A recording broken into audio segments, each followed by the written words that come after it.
Going on YouTube. Today we're going to talk about robots. Well, what are these damn robots doing? They're taking my job! Ah! Look at this crap. Flat pack fear no more. Robot assembles IKEA chair frame. God damn it. I don't know what this stuff about Korea is, but I knew they would be coming for my job. I knew it was only a matter of time.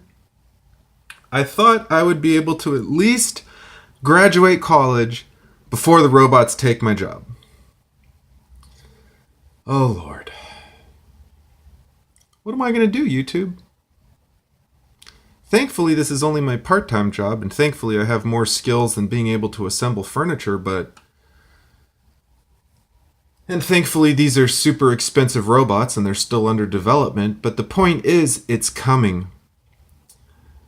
Someday, a humanoid robot will be able to open an IKEA box and assemble furniture. Someday. Not tomorrow, not the day after that, but someday. Someday before I die, probably. Now, granted, things like carrying a box upstairs and, opening cardboard and such, all those things require little individual specialized skills. Unfortunately for humans, you have to train robots individually on every single little task that you have. How to open this bag, how to grab this screw, how to change the head and the screwdriver. And to be honest, I would love to see the robots try to translate the IKEA instructions. These robots did not read the instructions. They were told how to put this chair together, so that's kind of cheating. So you'd have to program the robot how to put together every single thing. Now, granted, if and when IKEA starts... Now, one thing that might happen, which is a little bit scary, is that IKEA might develop a robot assembly plant where you buy the product, you take it to the robot assembly section of the store, and you pay a certain fee, probably not very much, and the robot will assemble your item, and then you put it in your truck. You come back later, get some food or whatever, get some meatballs, come back, and you put your assembled things in your vehicle. Now, of course, that doesn't work for everyone. That's the whole point of IKEA, is that not everyone has a big moving van to move big, bulky things, but it would make a lot more sense for IKEA to buy the robots, because not everyone's going to want to drop 10, 20, 30, $100,000 on these robots. But the price is going to come down. VCRs used to be $1,000, DVD players used to be $1,000, TVs used to be $1,000, and now you can get a 40-inch TV for $200 shipped to your door. So I don't think these robots are going to be $200 in the near future, but the march of technology will not be stopped. March of technology will not be stopped. And it's how does this relate to prepping? Well, I've talked previously about automation and how it affects the workforce, and we've talked about things like brick and mortar stores going the way of the dodo bird. So if you're working in retail, if you're working at a very simple job, pushing paper, answering phone calls, typing stuff on a computer, even slightly more advanced jobs where you're transcribing things, making somewhat intelligent decisions about how to deal with this issue or that issue, you might want to try to think about, if you're a few years away from retirement, maybe not a big deal, but if you're, under 40 and you plan on working for the next 10, 20, 30, 40 years, you might want to think about whether or not your career is safe from automation. And if you don't think your career is affected by automation, all you have to do is Google automation in your career. So let's say you're an accountant. We'll go automation in accounting. And you can read about the future of automation in accounting. Let's say you're in construction, a very somewhat challenging field to automate. You can read about automation in construction. You can see bricklaying machines and machines that will kind of build houses. We're not quite at the house building automation stage yet. But the point is, automation in the service industry. See, Google already knew. Google's so smart it knows what I want to find. Automation in the service sector. Automation in the food service industry. There's a restaurant in Pasadena. I can't even remember what it's called, but there's a robot that'll make your hamburger. Okay, wait, let me get this. Maybe it doesn't make the whole hamburger. Oh gosh, now I gotta look it up. Pasadena robot burger. Yeah. I think they call it Flippy. Isn't that cute? When a robot has a cute name, how can you hate it, right? So here is Flippy's Kitchen. Oh, wow. So in this case, the guy is putting the patty on the grill, but that's not going to be happening forever. And so here we have our little robot friend. The guy's putting the cheese on, but again, this is not going to be something that is human powered initially. Have our little hamburger cleaner doobie, and then we switch to our cleaning attachment, and there is our Flippy burger. And this guy's saying, oh, it's great, I love working with the robots, I don't have to burn myself, it's super awesome. This guy's like a shill for the robot industry. No, I don't mean to pick on this guy. I mean, I would rather have a job with a robot than not have a job at all. But it's happening. Here's a robotic pizza kitchen. And look at how happy she is. Today we're going to bring you a story about automation in a pizza shop. Let's go take a look and see what this robot is doing in the kitchen. Back to you, Bob. Well, we're here at the pizza factory, and we can see that the pizzas, there's still some human interaction, but the spreading of the sauce, the putting of the pizza in the oven, and all this stuff. Wow, I can check it on my phone. That's so awesome. Yeah, number one. Yeah, we're number one. So here's our robot. Here's our little pizza robot, and it's super awesome, and it helps automate our process. We've been able to save labor, and this is really great because as a small business, costs and labor and insurance is really expensive, and sometimes we can't afford to hire employees for everything, and it helps with reducing injuries. And here's our little pizza robot. We're going to put it into the oven. As if that's the hardest job in the world. It's a great job for a high school kid. Working in a pizza place is like the classic high school job, right?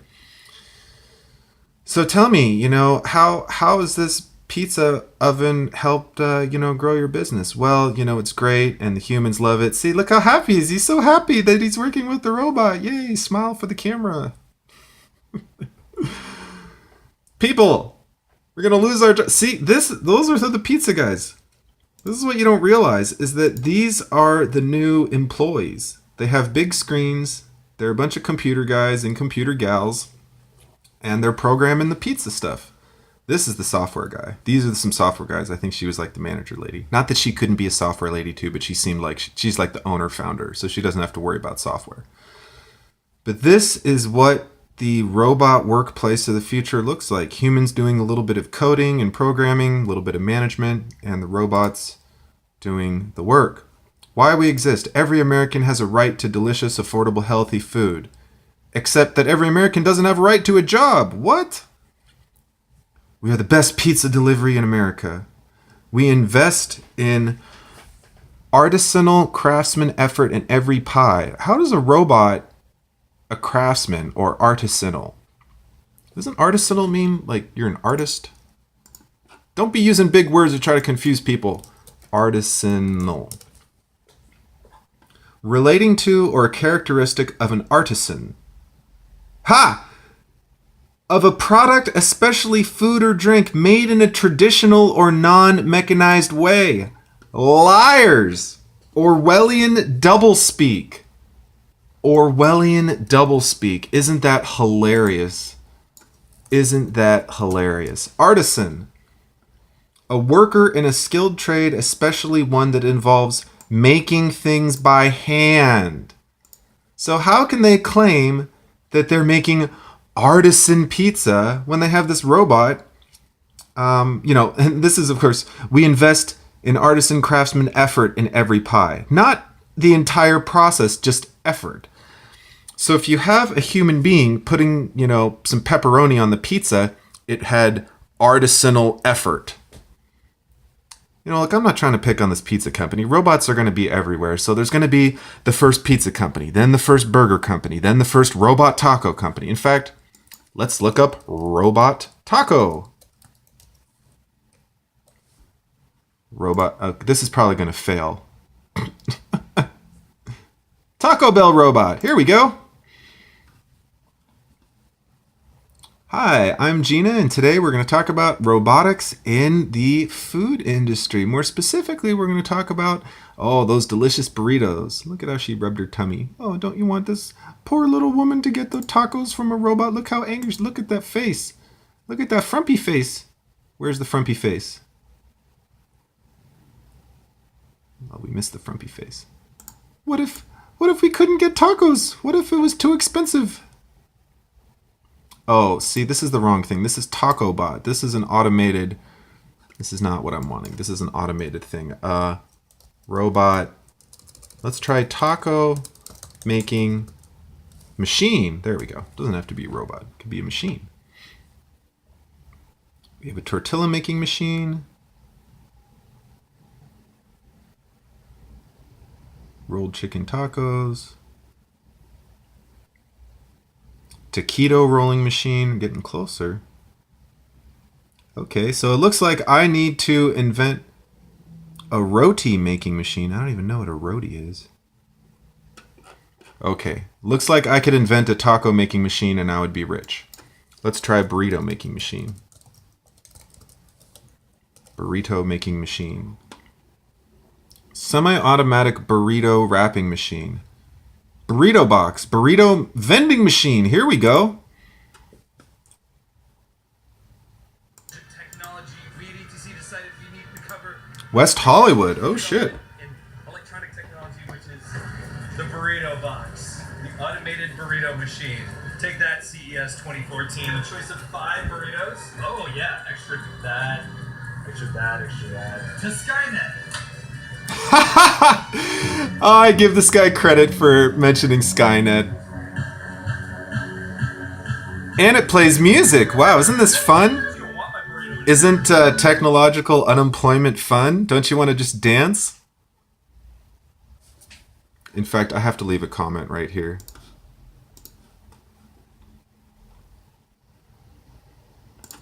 I don't care about technological unemployment. How about who cares? Who cares about technological unemployment if you can listen to techno music in the process? So I'm not going to keep looking for these videos because I could probably keep finding them and keep going on my robotics rant, which might be ironic considering I'm a mechanical engineering student, but I will probably not be able to get an immediate job in the robotics industry. I haven't been working on a lot of robots. I'm not the best robotics person. I don't know a ton about control systems, but I just thought I would share this YouTube. Let you know that robots are coming for your jobs. They're coming for my job. They're coming for your job. They're coming for truck driving jobs. They're coming for all manner of jobs. So what are we going to do? We'll go buy some land in the country. Hopefully own it free and clear in a few years. Raise some chickens. Raise some vegetables. Get a little side business going. Make some knives. Make some sheaths. Sell some chickens. Sell some fruit trees. And we're going to keep prepping, YouTube. We're going to keep prepping. Like, comment, subscribe. Don't let robots take your jobs. And keep prepping.